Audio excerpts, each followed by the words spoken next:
In this video, I'm going to explain how to quickly create your Cuemby Cloud account so you can start enjoying a more streamlined, independent, and simple experience using cloud resources.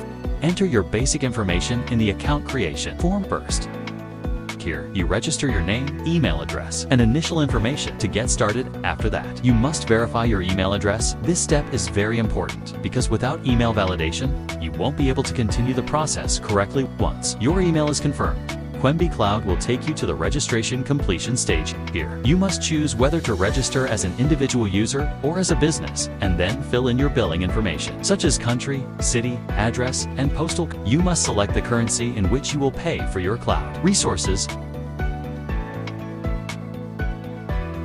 You have a coupon or promotional credit. You can also enter it at this step before continuing.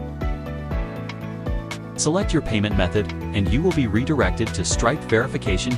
Here, it's important to correctly fill in your credit card information to finalize the registration.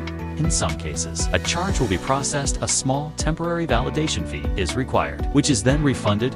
Click the Pay button, and once you complete this step, your account will be properly configured and ready to use with Cuemby Cloud. Most important recommendation is to complete all steps in a single session. Registration, email verification, billing information, and payment method validation will allow you to start managing your cloud resources with greater autonomy, speed, and control as soon as possible.